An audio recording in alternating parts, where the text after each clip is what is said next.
Hello to everybody at home. Thank you so much for joining us for the 21st annual Real World Film Festival here in Toronto, virtually. I'm here with Kaveh Nabatian, who is the director of Sin La Habana, and I'm so thrilled to chat with him today about his film. Kaveh, hello, how are you? I'm great. Thanks for having me. So I absolutely adored your film. I sometimes when we're screening, because we're screening so much, you end up watching movies at weird times. So I actually watched your film at 7 o'clock in the morning because that's when I had the space to do so. And it was left with me for the rest of the day. Um, and it's very, I don't want to say rare, but watching your film really did make an impact on myself and how I thought about like how our like Canadian immigrant stories interact with Canada. So I kind of just wanted to, or intersect rather, with Canada. So I kind of just wanted to find out first and foremost how the idea came to you for the story. Well, I'm spending a lot of time in Cuba, and in Cuba, you see a lot of these relationships between older foreigners and younger Cubans, and it's really easy to make. I mean, everybody just naturally makes judgments about those couples, and and I was kind of doing the same thing. But then, as I spent more time there and started to meet some of the people, they're called jineteros, basically a gigolo, who were trying to get out. I started to find out the reasons behind why they might want to get out, and it turns out the whole thing is more complicated than it might look like, you know. And the reason why someone might want to get out of the country isn't just for money or passport or whatever. They might have or in this case a ballet dancer who can't achieve his dreams in Cuba. And then the same goes for the foreigner, like what drives that 50-year-old Swedish man to go to Cuba, or the 50-year-old Canadian woman. There's a lot more, like there's a reason that they got to that point in their lives where they're willing to go and try to find this exotic experience to try to fill something that was missing in their lives. Right. And so I just got interested in those stories and interviewed a lot of people and kind of constructed a story based on a lot of the things that I'd heard, and worked with Pablo Herrera, who is the co-screenwriter, who's an Afro-Cuban guy who I was making music with actually down there. And his interest was in having a really authentic portrayal of Afro-Cuban culture, because it's rare to see that in cinema, even in Cuban cinema. So it's kind of like our the two things that we were trying to deal with coalesced into this film. Wow. Okay. And like I think when you talk about like having an authentic representation of the Afro-Cuban experience, one of my favorite things about the film, and I had written a note that they had published somewhere about this film, and I was saying like this is a Canadian story, not anchored in Canada, but undeniably it is Canadian. And one of the things that I found the most interesting about the film is how you decentered whiteness. Grant, like because you have two cultures. So you have this Afro-Cuban gentleman, and you have a woman from the Middle East, and the woman from the Middle East is based in Montreal, and so she is Canadian, but she's not white. And I just thought about how the dynamic of the story would be so different.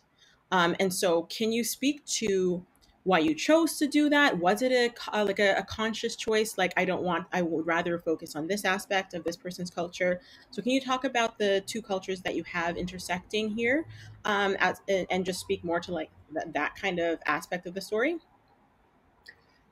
Yeah, well, I think that there's this assumption that, especially when you're dealing with immigration stories, that you need a white person in there to be what the whole thing bounces off and to be like relatable. Right. And at first, actually, in the original script, it was a white woman. And then I was like, well, why? There's so many people who go to Cuba who aren't white and who have their own experiences. And there's so many people in Montreal, and I mean in Toronto even more, who aren't white and who are Torontonians or Montrealers. So why? It wasn't even like necessarily like a big like political stand I was making. It was more just like, well, it's going to be more interesting. Mm. And actually, a reviewer pointed out that there's not a single speaking role. Like no white people have a single word in the whole film. I know. And like, so I didn't notice that, and I think that's cool, like because I wasn't trying to like avoid white people, and it's just like there's enough movies about white people, and this was one that doesn't happen. It's not like against white people; it just doesn't happen to be about white people. Yeah. And there's just a ton of people who live in Canada who aren't white, and so why not make a story about some of them? Well, I really appreciate that, and I also think one of the things when you talk about being able to like if you had used made the woman, the Canadian woman, a white woman, like the idea of like us like having to juxtapose this Afro-Cuban person's into like their experience with with whiteness and the juxtaposition of that. I thought when you remove whiteness from it, then I felt like the race aspect wasn't as like it wasn't there. Obviously, it is brought up in the subject matter of the film, but I felt like when you remove whiteness from it, it kind of makes more of a commentary on privilege, which we all enjoy, given where you're from, and people experience and enjoy varying degrees of privilege. So you have like the woman who is not white, but she has a privilege to go down to Cuba and then like has the means to do that because you have to have disposable income. So I guess I wanted to kind of move into like the social commentary that you're trying to make about the film. For me, when you remove the like the idea of whiteness, I found that we kind of are drawn more to the questions of privilege and that kind of stuff, and it felt for me like there was a bit of a social political commentary being made. And so I'm curious if that was your intention, or and if so, like what were you trying to say? Well, I don't know that I was like trying to make a giant statement as much as just kind of reflecting a reality that Hmm. I think in Cuba it's really about privilege. Like you can have, I mean, what's so incredible about Cuba is, it's got like a 99% literacy rate. There's like basically no homelessness, or in theory there isn't. There's all this amazing stuff about it, but you're trapped on this island unless you have really rich relatives. Right. And so you don't, and so even people who love Cuba, they might never be able to like go on a vacation. So there's this desire to experience something else, and that's something that we in Canada just don't have. Mhm. And so this woman's able to go, and she has the privilege to come in and come out as she pleases, and he doesn't. He'll do anything. Like he'll basically prostitute himself to get out. And Yeah. I think it's like that was a dynamic I was really interested in, is that kind of entitlement that she has to choose to bring him or not to bring him, and he's just got to do whatever he can to get out, and that includes seduction and kind of giving up, the love he has with his girlfriend and all these things to have the same to just to try to like even the playing field a bit. Right. So it's not And really so much about race; it's more about their situation. right. And I think, well, one of the things it's like they say, like you find universality in the specific and like being really true to the specific. And one of the things that I like, there are many things that I enjoyed about your film. But I guess I'm curious about your directorial approach when you sat down to like do the work when it comes to making this film.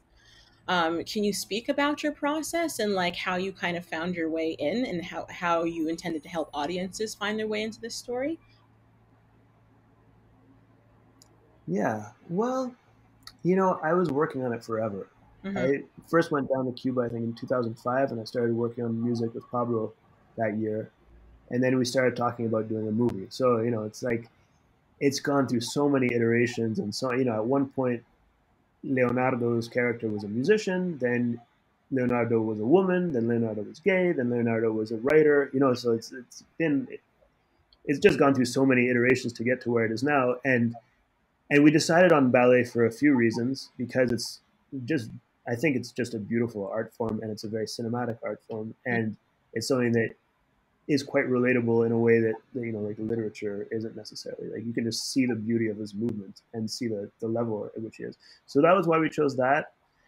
And then I became initiated into Santeria myself, so Oh, that took on a big part of the film, and that was like an intense and interesting experience for me. And so the babalao who you see in the film is both Pablo and I's babalao, and that ceremony is, we just did a real ceremony, right. which was also really interesting because Yona, who plays Leonardo, lives in Germany, and he'd been kind of like disconnected from his Afro-Cuban roots for maybe like the last 10 years or something.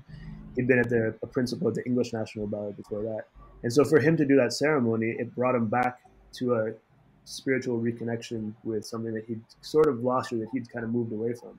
Mm-hmm. And it was really cool to see that whole thing happen. And it was also really interesting to see like the Canadian crew's reaction to being in a Santeria ceremony. It's not your average film shoot, when you're and it lasts for hours.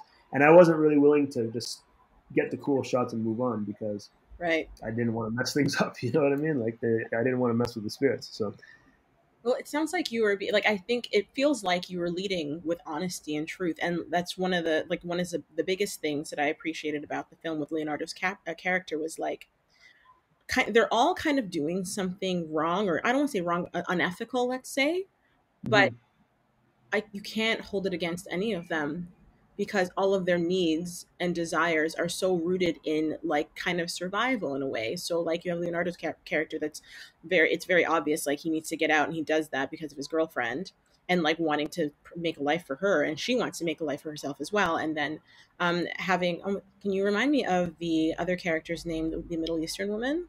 Oh, Nassim.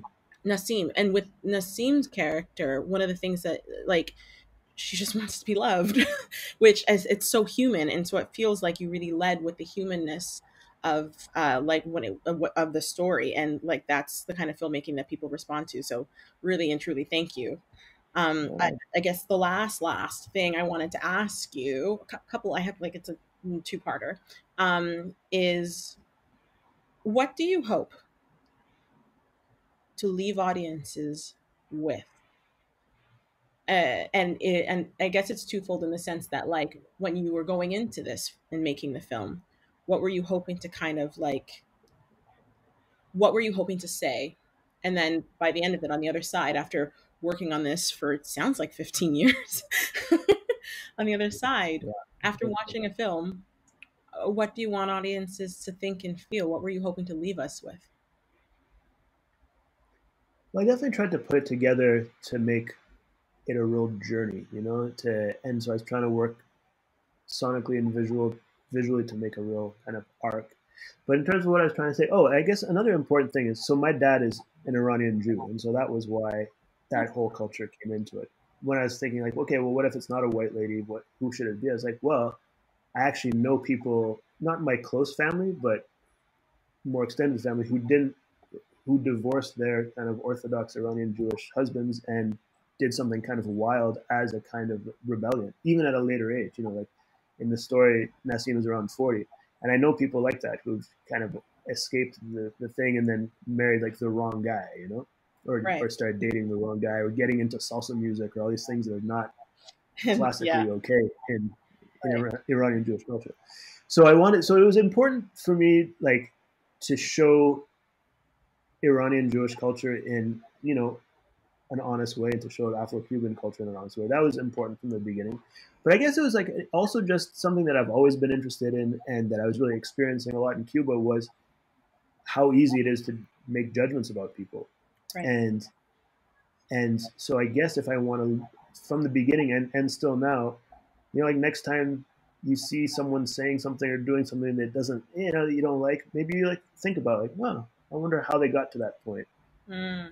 And yeah, I guess that would be the thing. I feel like, on that first airplane ride down to Cuba, where I was seeing all these couples of different ages, and I was like, oh man, just just gross. I was just I had I knew everything. It's actually, you don't know anything. You don't know what people are going through when they do things. And so this is a story about people who are going through something that you might not know about, and then as you get to know why they're doing the things that they're doing, maybe you have a certain like more empathy and for the humanity that we all have. Wow, it's just I like kind of got chills for a second because it's so interesting hearing you say your answer being like asking people to reserve their judgment. When I had wrote my program notes and I sat down, and it was I only wrote 100 words because that was our limit, and I was just like, okay, so like what do I think this film is trying to leave audiences with, and why would people want to go see it? I wrote about how you beg us to suspend our judgment and like lead with our heart and empathy, and it just shines through. And I think it's just like so they I feel like when we talk about filmmaking, they always say to filmmakers, your vision, like what's your vision, and it has to be very like pristine and clear and and like refined. And it just I just kudos to you because if that's what you set out to do, you did it. Well, thank you very much. That's very, You're very so sweet of you. Thank you. I loved your movie. I have no more questions. Yeah, I utterly just adored watching it. The characters were so well formed. I guess I can ask you a couple more questions because we have the time to do so, and I feel like they might Sure. cut this. Not sure. Who knows? Yeah. But you spoke briefly about crafting and arcing the story sonically and visually. And those are the kinds of things for me as a filmmaker, I'm like really interested when it comes to like the nuts and bolts of a filmmaker on the cutting room floor, being like, put this in here on the timeline. When you Mm. talked about, when you speak about crafting an arc sonically and visually, can you speak to that a little bit and what you meant by that and like what kind of things you did to employ that? Like, did you start using like this lens or with this focal length, and then by the midpoint of Right. the movie, you only started to use this? Like, can you speak to kind of like those kind of like technical choices? Yeah. Well, I'll speak about a bit about the technical and a bit about the structural choices. So in Santeria, there's basically when you go for a reading, there's 256 possibilities of stories, right? And each one of those stories is called a pataki. And so this film is actually basically a pataki that's brought into the 21st century. That was the kind of the whole original idea. And so each of the characters in the film is an orisha. So Leonardo is Chango, and Sara is Oshun, and Nassim is Oya. And each of them have, you know, they're like for example, Leonardo is always wearing red and white, and those are the colors of Django. And Sarah's always wearing yellow, and that's Oshun. And Nassim is always wearing like purple and blues, and that's the night, and she's the force of wind and change. So whenever we were stuck on the script, we'd try to look at what the Orishas would do, and so that was like an interesting way to try to put the whole thing together, and to try to also create a spiritual subtext to the entire film. Wow. So without being didactic about it, starting it with like, this is a film based on Orishas. We just wanted to have that kind of simmering through, and maybe you kind of feel it. And if you know about Santeria, you understand it on a different level. But if not, you have these visual cues coming throughout. Or like whenever something intense is happening to Nassim, you start hearing a lot of wind. Well, that's because Right. she's the goddess of wind. So we're trying to put all these kind of subtle things in. And then technically, so when we're in Cuba, we're in. It's like Cuba is Leonardo's soul. It's where he understands his world, and it's where he's able to move properly. Especially as the spirit of Chango. He's like the god of Cuba in a way: fire, lightning, and dance. And so in Cuba, we use spherical lenses because we wanted to be able to see everything. So we were using a lot of wide lenses, and even when you're close up on someone, you can see the detail of what's going on in the background Hmm. because that's his understanding because he can see and understand what's going on around him. And then as soon as you get into Montreal, we switched to anamorphic lenses, and then all of a sudden you just like squeeze down your depth of field to just one plane. Because Right. the idea being that then Leonardo can only really see one thing at a time. That the rest of the world becomes blurry, and he starts talking about how his vision is blurry, and he starts needing glasses because he can't Hmm. really see what's in front of him, as Right. metaphorically and physically. And then at the end, you get this crazy diopter effect on the lens that is kind of breaking up the image. And Right. the idea is there that you're inside that marble that kind of represents his soul the whole time, and then the marble's kind of opening up, and you're inside this marble, and like his whole. I mean, if the marble is his destiny, suddenly his destiny has changed. Right. Wow. Wow. Wow. Wow. 15 years of work, everybody. Well, how long did you work on it? 12, 15? I mean, I don't, I can't even think about it. But I mean, it's not. I was shooting music videos. I played in a band. We were going on tour. I was doing lots of other things. But yeah, the initial kind of germ of the idea started in 2005.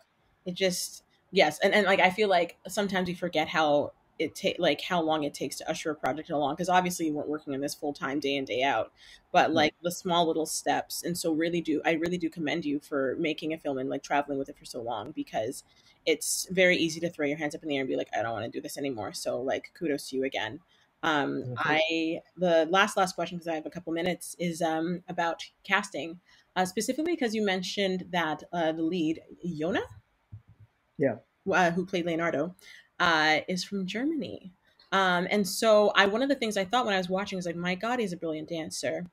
And so I was just curious about casting and how that panned out for you. Did you have difficulty finding your leads, and how you just went about casting? Was it difficult, or was it like run of the mill, like we just found a casting director, put out breakdowns. Like, can you speak to that kind of process? Yeah, yeah. No, everything in this film was difficult. Like there was nothing really easy. But I mean, I think what's cool is that everybody ended up being awesome. You know, like I'm really happy with the performances of everybody, but it wasn't like it was easy to find them. So Yona is Cuban, and he kind of got out at age like 17 or 18 to be the principal of the English National Ballet, and then from there he went to Munich to the Munich Staatsballet, and so the tricky thing about finding an Afro-Cuban ballet dancer for the film was that the a lot of the Cuban dancers in Cuba, it's really, really hard to get a visa for them to leave. And even if they can get a visa to leave, whichever company they're with don't want them to leave because they know that they're going to defect as soon as they get out. Right. So that limited things a little bit. And then yeah. And then so Yona Acosta's uncle is Carlos Acosta, who's kind of definitely one of the biggest ballet dancers of the past 40 years, let's say. And so there's parts of the story that were actually kind of based on Carlos's life. And I knew that his nephew Yona was a professional ballet dancer. And so I was able to find him in Munich. And I went to Munich and we sat in a Starbucks and I did a little kind of casting on my iPhone. And it wasn't super conclusive, but I was like, this guy really wants it, you know? And it's a story that he can understand because, you know, he's got a British girlfriend who's also a ballet dancer. He lives in Munich. He's done the whole, you know, he didn't have to leave as a jinetero, but he left and has experienced all that, you know, the loss of his culture and trying to hold on to it and everything. So yeah, we did this casting there, and then I just asked him to film himself a lot, and he started getting more comfortable with it, and yeah, he turned out to be great. And then Sara was a more typical casting in Havana, and I mean, she walked in and it was just like I remember me and the producer and the cinematographer had a little too much to drink the night before, and it wasn't going that well the casting. And then she walked in, and we were just like, our eyes were like, holy, she's just so beautiful and so powerful, and you know, she has that Oshun energy. Right. So that I mean, that was it. That was easy actually. And then for Nassim, there's not that many Iranian Canadian female actors at that level, so we went around and kind of auditioned them all, and she had a really interesting. She's had an interesting life herself, so I knew that she would have a lot to draw on. Like she's gone through her own pain and her own suffering to get to where she is, Yeah. and so yeah, so she ended up being great, and we also ended up because we were working exclusively with non actors, which is another whole thing. We Right. ended up tailoring the script a little bit, like making Nassim's character a little bit more like Aki and making Leonardo's character more like Yona. So, Yeah. yeah. And so I guess like so then just very quickly, so for Sato's character, you cast her in Habana. Yeah. So she was in Havana, but she wasn't part of a dance company or anything. And Oh wow. she had left before to actually dance in Turkey. So the fact that she'd left and come back Right. made made the Canadian government more willing to think, okay, maybe she won't try to Defect. immigrate as soon as she gets to Canada. Well, that was my And question because I was curious about how that would work with like funding and all that kind of stuff with which actors yeah, employ that kind of thing. So it's complicated, yeah. But then of course she got here and she still lives here. She hasn't left.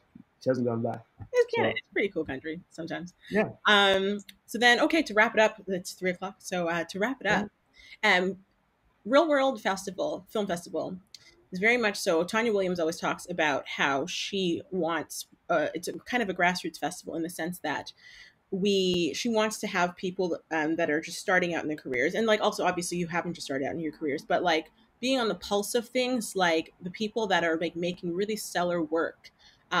Who might not have blown up yet. And she wants to be like, in 10 years, we can point back and be like, this person that just directed that thing started at Real World. And so I guess for me and like for the other filmmakers that might be watching this and people interested in getting into film that are marginalized folks, can you speak to the ops and like this is the last question, the obstacles or the biggest obstacle that you kind of came up upon when it came to making this film and how you managed to just get over it so that you could make the film and continue going? Hmm.